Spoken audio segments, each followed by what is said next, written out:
Desayunos informales del embarazo adolescente. Tenemos 3 invitadas aquí en el piso, pero antes, si les parece, vamos a ver el informe que realizó la producción para introducirnos en el tema. Contracciones de amor van y vienen de ti, por dentro, por fuera, de repente los latidos se aceleran. El embarazo adolescente es una problemática que afecta a nuestro país desde hace varios años. Hay especialistas que afirman que Uruguay tiene niveles de fecundidad adolescentes altos en relación al promedio del mundo y de la región. Pero ¿cuándo se considera embarazo adolescente? Según la Organización Mundial de la Salud, es cuando el embarazo precoz se produce entre la pubertad y el final de la adolescencia, entre 10 y 19 años. En nuestro país, el Ministerio de Salud Pública ha aplicado distintas políticas para combatir el embarazo precoz. Según datos publicados por el propio Ministerio, desde el 2015 se ha notado una caída en el embarazo adolescente. En el 2015 hubo 7.351 embarazos adolescentes en la franja de edad entre 15 y 19 años. En el 2016 disminuyó a 6.575 y en el 2017 cayó a 5.364. Esto significa que hubo 1.211 menos embarazos entre el 2017 y el 2016. A su vez, en el 2017 nacieron unos 43.000 niños. Se registró una caída de 4.044 nacimientos al 2016. Estas cifras demuestran que Uruguay acompaña la tendencia de descenso en cuanto a fecundidad y natalidad. Según el Fondo de Población de las Naciones Unidas, tanto en Uruguay como en otras partes del mundo, las causas del embarazo adolescente se deben primordialmente a las desigualdades socioeconómicas, culturales y de género. Las adolescentes con 2 o más necesidades básicas insatisfechas, 1 de cada 5 son madres, el 22,4%. Mientras que entre adolescentes con necesidades básicas satisfechas, el porcentaje de madres es muy pequeño. ¿Qué sienten las adolescentes en esta situación? ¿En qué sectores de la población hay más casos de embarazo adolescente? ¿Cuáles son las estrategias para disminuir la estadística? Hoy, en Desayunos, hablamos de embarazo adolescente.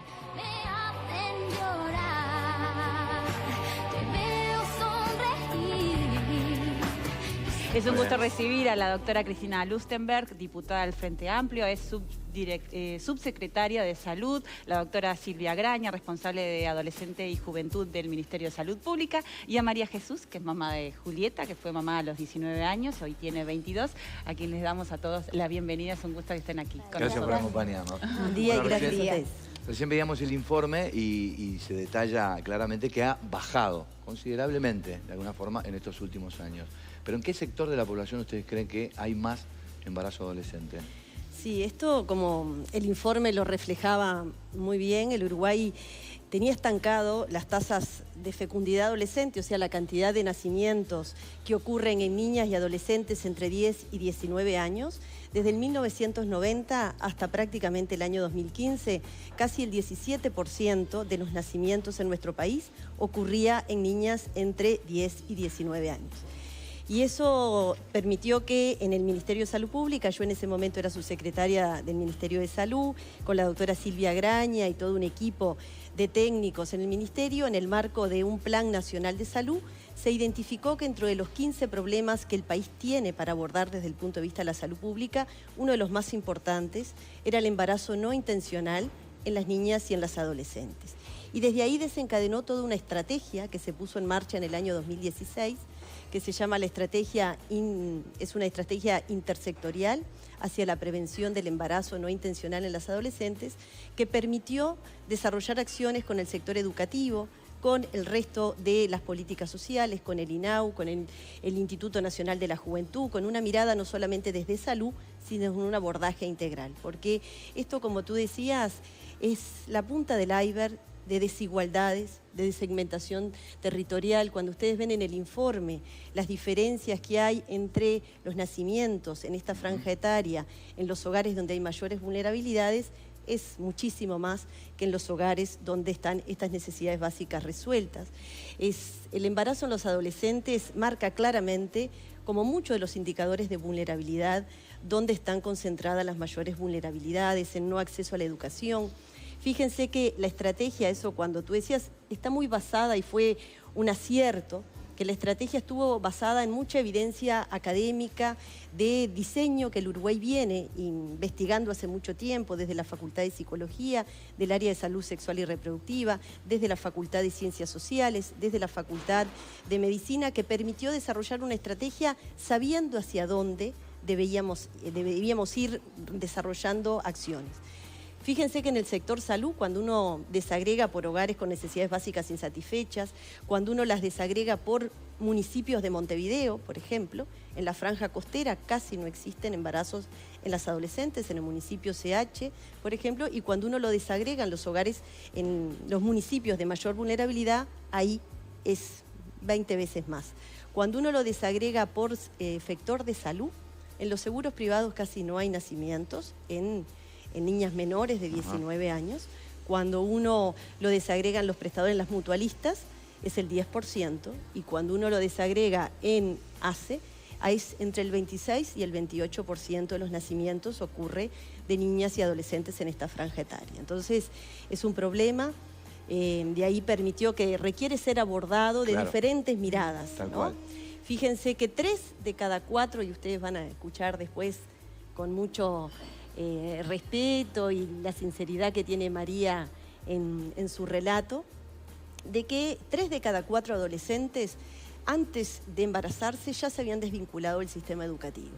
Entonces, por eso es que tiene mucho que ver el rol que tiene educación, que tienen otras vulneraciones, porque cuando ustedes hacen el relato del descenso de los nacimientos, que después que empezamos a profundizar una estrategia de trabajo más conjunto, casi descendieron en 2.000 nacimientos desde el 2015 a la fecha. Pero realmente es un problema de mucha dimensión que el Uruguay tenga estas tasas. Fíjense que hasta el año 2015 había 5 departamentos en nuestro país que tenían tasas de embarazo en las adolescentes casi como África subsahariana. América Latina es un continente de muchas desigualdades, y uno de los que marca más desigualdades ha sido el embarazo en las adolescentes. Y nuestro país no estaba exento de este indicador, así que y ahí desencadenó toda una estrategia en conjunto que ha permitido ese descenso, que también concentra vulneración de derechos, situaciones de violencia y abuso, inequidades de género. Fíjense que en el año 2014 hubo 169 nacimientos, de casi esos 8.000 nacimientos en esta franja etaria, en niñas menores de 14 años. Y ahí eso sí está asociado casi en el 100% a situaciones de abuso y de explotación sexual. El año pasado hubo 98, o sea, hubo un descenso de casi 72 nacimientos en esta franja etaria, pero realmente es un número alarmante. Sile, ¿cómo se trabaja una vez descubierto dónde, para la estrategia, al lugar donde está realizado el estudio y donde focalizan la estrategia? ¿Cómo lo realizan? Perdón por entrever un poco la pregunta, pero en realidad, ¿cuál es la estrategia actualmente? Mejor, lo entiendo. Mejor en realidad la estrategia, digo, como es un problema social y de salud pública, tiene que tener una respuesta intersectorial y multidimensional. Por lo tanto, la estrategia tiene varios componentes. Uno de los componentes va dirigido a todos aquellos adolescentes, mujeres y varones que no han transitado la experiencia de un embarazo, digo, y entonces hay una prevención universal a todos nuestros adolescentes, digo, con acciones como la campaña comunicacional en redes, donde ellos en realidad se informan y como es la forma de llegarles, que en este momento nosotros tenemos un chat, digo, interactivo, que lo sostiene la Facultad de Medicina con todo el apoyo de los técnicos y profesionales que están en la estrategia, para que ellos entren y por privado puedan evacuar desde lo que son preguntas sobre interrupción voluntaria o sobre sexualidad en sí, que vemos que navegan a veces buscando respuestas que no se animan a preguntarle a nadie, ni siquiera a los referentes en educación, que por suerte tenemos educación sexual, ¿verdad? Pero no se animan, entonces navegan y terminan en páginas porno. Vimos que hay una necesidad de dar respuesta a eso. El Gurú del Sexo era una aplicación que se desarrolló desde el Ministerio pero en este momento no está accesible para bajar porque estamos remodelándola y estamos viendo que ellos no bajan muchas veces, o sea, a nivel mundial lo que sucede es que las aplicaciones son pesadas, las conocen, necesitan otro tipo de interactividad que lo vamos a dejar con esa marca, digámoslo así, pero con contenidos renovados y con una accesibilidad que circule en redes para que lo conozcan. Una de las acciones universales, digamos, después y otra desde el Ministerio sobre todo es asegurar la accesibilidad a los métodos, que las líneas de acción a nivel ministerial tuvieron hacia los prestadores, ¿verdad? Y hacia todo el sistema, estuvieron bien canalizadas a que estos métodos de los cuales disponemos, la canasta de métodos fuera accesible a nivel del sistema, y en la recomendación de los métodos de larga duración como métodos efectivos, únicos métodos efectivos, en esta etapa, porque cuando pensamos el doble método, por supuesto, porque el uso del preservativo lo recomendamos siempre. Yo todavía atiendo por suerte a adolescentes y es una de las buenas prácticas que tenemos, ¿no? En la adolescencia el único método para utilizar es el doble. El método de barrera, ya sea el preservativo femenino o masculino, pero, recomendamos un método de larga duración, que son el DIU y el implante subdérmico. El DIU tiene muy mal marketing, ha adquirido un mal marketing, hay toda una cuestión que no es cierto, pero bueno, en las adolescentes, claro. Aparte, hay una poca práctica de uso, o sea, de recomendación desde los profesionales. Eso pasa en Uruguay y no pasa en todo el mundo, ¿no? El DIU se puede colocar aún en nulíparas que no han tenido hijos. Hay que ver cada situación, pero lo único que hay que tener es un útero de 6,5 para poder colocarse un DIU. E inclusive en el mercado hay DIUs más chiquitos que se pudiesen colocar. Es un método seguro, pero el implante no tiene tantos controles, es algo que se coloca y le da 5 años de durabilidad y efectividad en la anticoncepción, entonces es una de las cosas que recomendamos. Esas como dos acciones destacables de la estrategia en sí, claro. Porque cuando llegamos a los diferentes territorios, porque hemos recorrido el país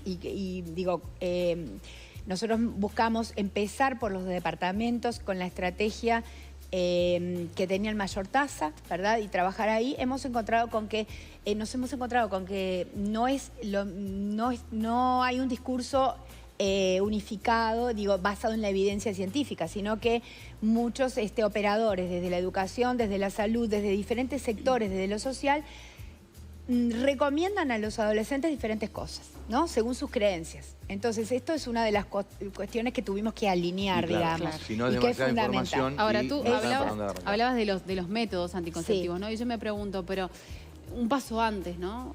¿Se llega a esa información o ahí está la brecha, ¿no? Porque una vez que conozco los métodos, bueno, ahí ya tengo las herramientas, pero ¿qué pasa antes? En realidad, a ver, tenemos dos no es poco porque nosotros estamos trabajando esta estrategia en la estrategia regional.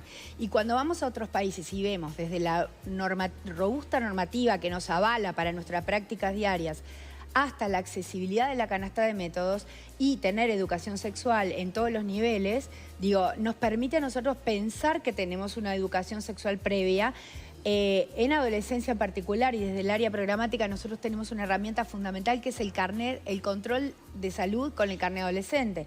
Ahí una vez al año tienen que sí o sí venir los que están escolarizados, pero ese carnet se ha propagado y digamos que, por ejemplo, Carnaval de las Promesas lo piden hay claro. Diferentes movimientos culturales que trabajan con adolescentes y jóvenes que promueven el carnet como control de salud. En ese control es fundamental llegar al adolescente con la consejería, claro. En el marco de los derechos, ¿no? Pero claro. desde lo que científicamente está probado. Eso que tú decías, Lucía, la estrategia tiene un componente de prevención mucho antes, ¿no? Sí. De prevención de trabajo, como decía Silvia, en educación sexual en las escuelas, trabajar mucho con las familias, que las adolescentes y las jóvenes tengan otros proyectos de vida a través de la educación, que mejoren. Fíjense que muchas de las niñas y adolescentes cuidan a sus hijos, está vinculado a familias que tienen este patrón de ir a través de la maternidad, ir teniendo su proyecto de vida.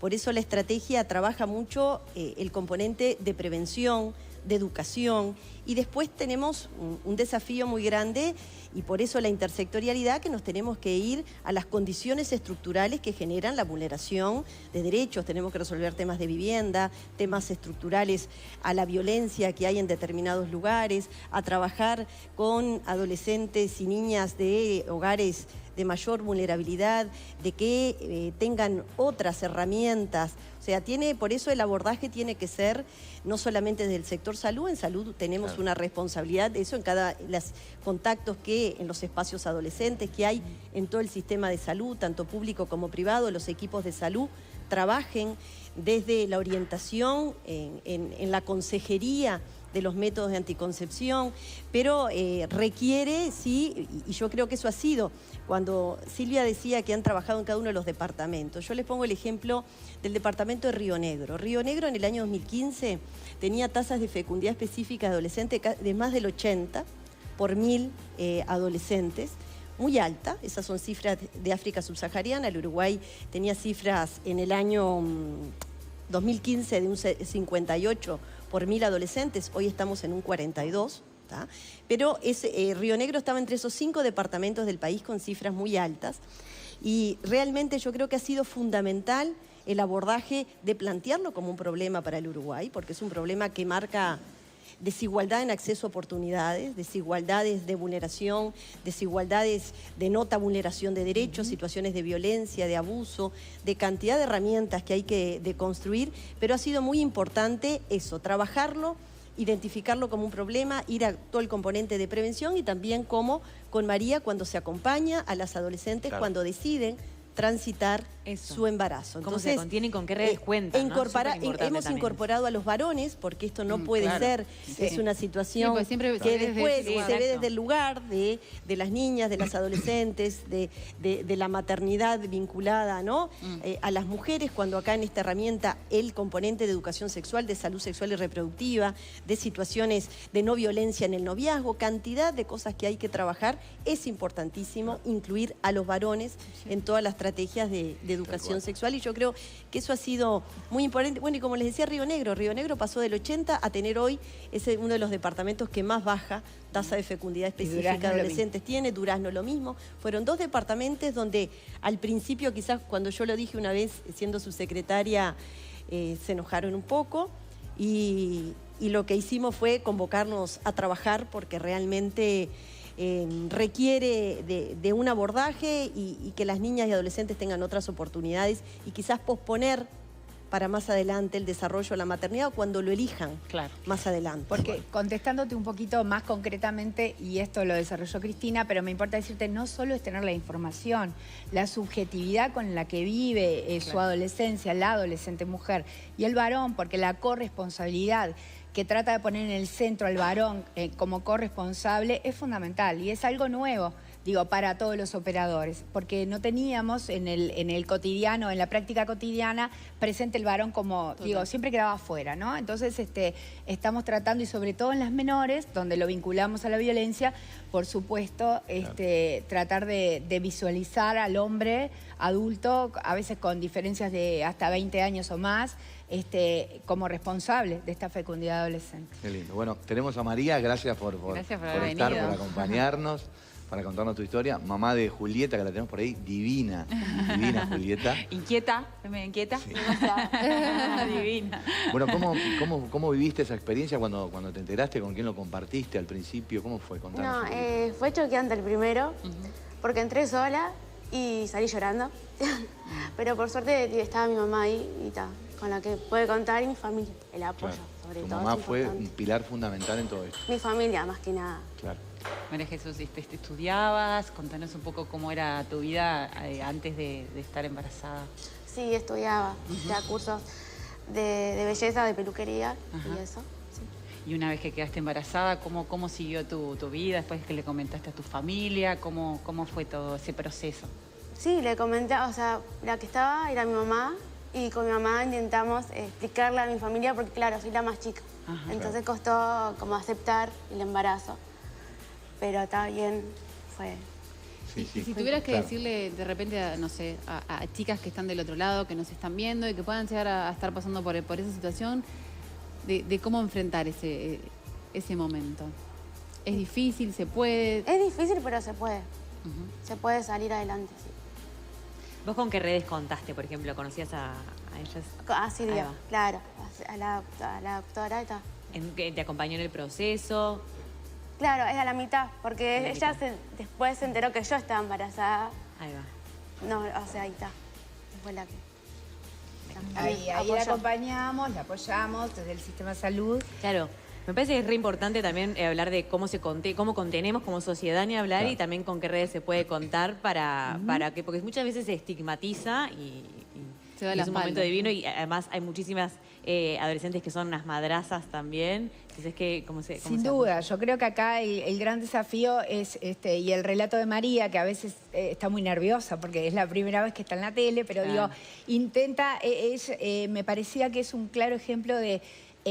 a ver, no estamos estigmatizando a la adolescente que es madre, al contrario, estamos tratando de que María cuente lo difícil que es ser mamá. Ella decidió ser mamá, tuvo una captación tardía, digamos, desde el punto de vista médico, porque llegó al consultorio, porque no sabía, porque había tenido diferentes ideas de lo que le pasaba, como no era regular. Entonces, bueno, llegó tardíamente, llegó al consultorio, y lo que hicimos fue acompañar los controles, acompañar su fecundidad y su maternidad. Y bueno, y la seguimos acompañando hasta ahora, ¿no? Ahora, ¿cómo son las épocas? Porque también, digo, uno sabe de nuestras madres o nuestros abuelos de que se casaban re jovencitas y también tenían familia, ya eran como culturalmente como destinados a que la mujer no trabajaba, no estudiaba, ya derecha al casamiento, re jovencitos y teniendo también siendo padres desde muy temprana edad, ¿no? Y capaz que María puede contar algo de lo que es la realidad, ¿no? Ella decía cómo lloraba de noche, todo eso que... Claro, lo que pasa es que los primeros 2 meses fueron difíciles, porque ya mi hija la crié sola, el padre no se hizo cargo. Se fue a los 2 meses porque la niña lloraba. Entonces se fue. Y fue difícil con ella, chiquita, y por suerte mi padre me ayudó también a ser padre también. O sea, es el abuelo, pero me ayudó pila. Los primeros meses son salados. Por suerte, Victoria, vaya si serán. Muy difícil. La estrategia tiene un pilar muy importante, y como tú también decías, hay mamás adolescentes. Yo quiero decir que casi el 71% son embarazos no planificados, no intencionales, que después deciden la continuidad. Totalmente diferente, y ellas lo encaran y encaran la vida. María quiere a Julieta, ha tenido las redes familiares, está su abuela, la abuela de Julieta, la mamá. El rol de las abuelas y los abuelos. El rol de las abuelas, pero bueno, con la estrategia uno pretende que las mujeres y varones podamos decidir, más autonomía también, podamos más autonomía, tengamos, y eso creo que el Uruguay, cuando nosotros decimos nacen menos niños, yo digo, no es un problema, el Uruguay no se va a extinguir, esto hay mucha evidencia de que estamos en tasas de fecundidad globales como los países más desarrollados, disminuyendo la cantidad de hijos que tenemos las mujeres y posponiendo el inicio del primer hijo más adelante. También eso tiene que ver que para las mujeres continuar nuestro proyecto de vida, inserción laboral, educativa, tenemos que también tener redes de cuidado, y por eso la puesta en marcha del sistema de cuidado, fortalecer los centros, licencias vinculadas a la paternidad, requieren políticas de Estado globales, pero lo que yo más destaco es que esto tiene que formar parte de que nosotros tengamos una elección en nuestro patrón de reproducción, que tengamos acceso a una educación sexual temprana, que nos dé herramientas desde la elección de la sexualidad, del placer, de cantidad de cosas. Fíjense que también cuando uno compara en el inicio de las mamás que fueron mamás, del inicio de las relaciones sexuales es mucho más precoz. O sea, hay muchas inequidades y cosas a trabajar que no se pueden trabajar desde una sola área, requieren un abordaje diferente, que yo creo que eso es lo que ha permitido la estrategia, que no solamente tiene un patrón desde salud, de acceso a los métodos de anticoncepción. Eso que decía Silvia, el implante ha sido de muchísimo efecto, porque las adolescentes también pueden tener acceso a las pastillas, a los anticonceptivos orales, pero el implante es una pequeña incisión que dura 5 años, que permite ir en contra del olvido, que a veces tienen los métodos orales, las pastillas. Hay que acompañarlos, como decía Silvia, cuando uno quiere prevenir enfermedades de transmisión sexual del preservativo. Pero es un método que en las adolescentes les ha resultado de mucha eficacia porque tiene una durabilidad de 5 años cuando realmente quieren controlar su elección y posponer la maternidad para más adelante. ¿Qué pasa con los centros de estudio una vez que ellas tienen sus hijos? ¿Son flexibles en los horarios? En realidad hay una normativa que trata de, de incluir a esta adolescente y sostener y mantener la inclusión educativa. Pero, por ejemplo, uno de los estudios que hizo UCC, Uruguay Crece Contigo, demuestra que es prácticamente muy difícil que sostengan eso. Y eso que estas son adolescentes acompañadas por un programa, ¿verdad? Entonces eso demuestra que si bien 3 de cada 4 se habían desescolarizado antes, digo, el sostener la inclusión educativa es todo un desafío para la adolescente madre. Entonces hay experiencias ahora en el país, este año inclusive se han abierto nuevas, la de Jun, por ejemplo, es una, donde están al cuidado en el sistema educativo, digo, los niños de las mamás para que puedan seguir. Estas son experiencias nuevas que esperemos puedan escalarse, ¿verdad? Claro. Y a veces hablamos con María cómo cambia cuando la vinculamos a María, a Julieta, ¿verdad? A un CAIF. El año que viene va... Va 4 horas. Todas las días con ese avión. ¿Y eso a vos qué te va a permitir o qué te permitió? ¿Qué viste con Julieta, no? Claro, además avanzó también. Exacto. Tienen un apoyo importante los niños, se preocupan por todos y por toda la familia.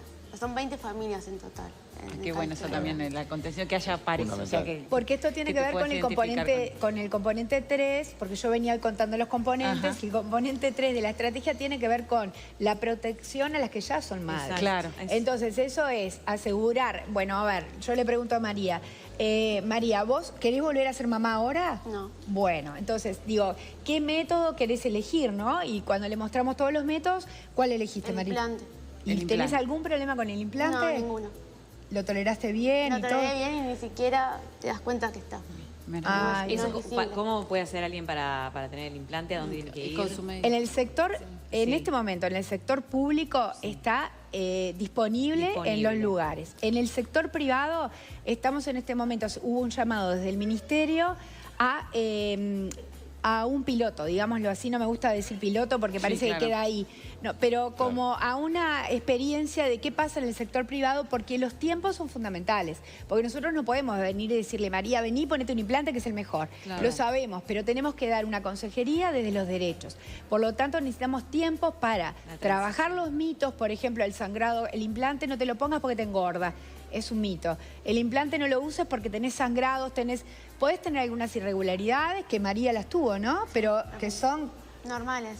Ahí está. Entonces, es un método súper aceptado por las adolescentes. ¿Y tiene un costo o no? Bueno, pero entonces, como no está... estamos en un piloto donde algunos de los prestadores privados están empezando a colocarlo con tiempos para la consejería, y se los damos gratis, como en el público, ¿sí? Porque eso tuvo una gestión Cristina para lograr... Me gustaría que hoy estuviera universalizado en todo el sistema, no solo como en la Administración de Servicios de Salud del Estado, que es lo que Silvia decía, en el policial, en el hospital militar, en todo lo que es el sector público, hoy es de acceso gratuito el implante. En el sector mutual...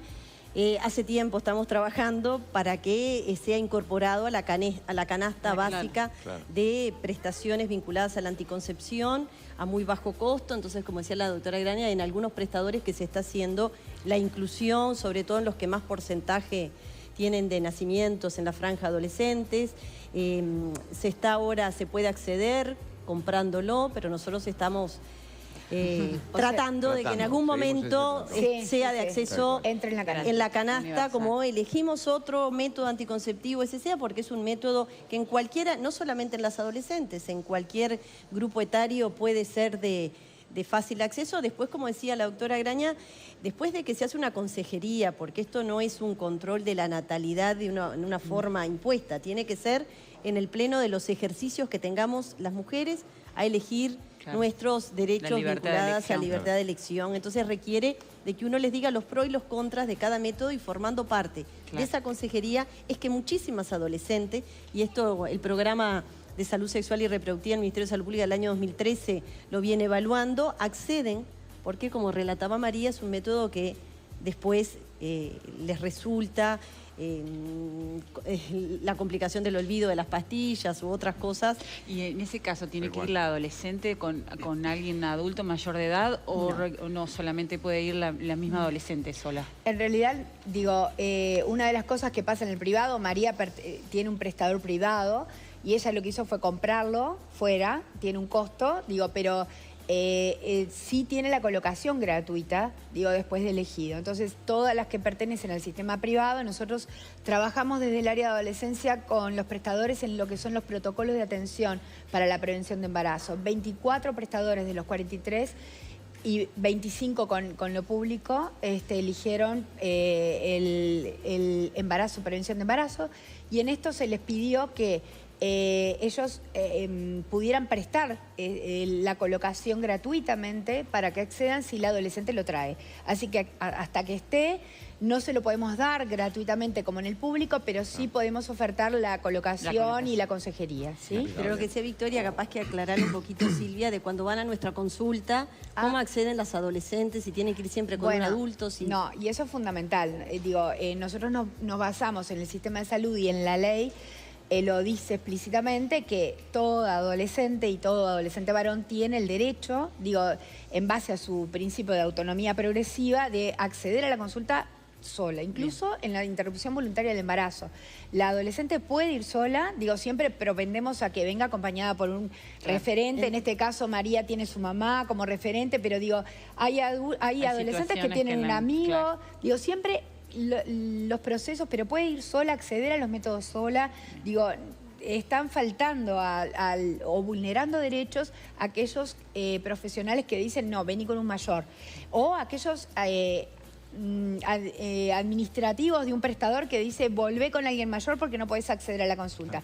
El adolescente puede acceder a la consulta por cualquier motivo en todo el sistema de salud. Impecable. Y es un desafío para nosotros que ellos lo conozcan, ¿no? Siempre uno trata de tener redes familiares o de sostén, porque como cualquiera en la vida, cuando está enfrentando algún desafío, cuando María tuvo que enfrentarlo, es mucho mejor cuando uno tiene redes afectivas de sostén, pero si no, los adolescentes solos, el Uruguay lo tiene previsto en la Ley de Derechos en Salud Sexual y Reproductiva, los derechos que están vinculados a la Convención de los Derechos de Niños y Adolescentes en nuestro país, y en el Código, que pueden acceder a las consultas solos o solas. Perfecto. Impecable. Vamos a ver algunos de los mensajes que nos están llegando. Dale, Lu, a ver qué nos cuentan. Buen día, Desayunos, muy lindo el programa. Creo que el embarazo adolescente es absolutamente relacionado con la educación en los institutos, información para los jóvenes. No tenemos idea de la cantidad de gurises que no saben nada de sexo, no hay que tener pudor para hablar del tema. Se habla de la marihuana, del alcohol y nadie se sorprende porque el sexo informativo sí. Saludos, dice Daniela desde Neptunia.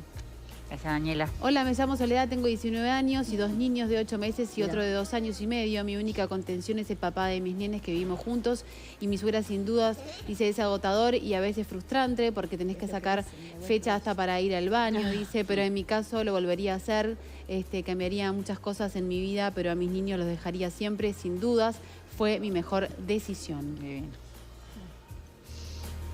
Buenos días, soy Noelia, fui madre adolescente con 16 años y tuve a mi hija que hoy tiene 15 años y la verdad sí fue difícil a lo primero, pero me siento orgullosa de la hija y amiga de la vida me dio hoy. Tengo 32 y tengo 3 hermosos hijos. Besos, dice, arriba la selección hoy.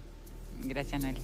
Hola, buenos días para todos. Genios, Martín, felicidades por esa beba hermosa. Y con respecto al tema de hoy, hay que hablarle más a las adolescentes que toman las precauciones adecuadas, llevarlas al médico, darles consejos y sobre todo cuidarlas para que sepan las responsabilidades de un bebé siendo adolescente. Se pierden muchas cosas. Saludos a todos, dice Mary desde el Cerro.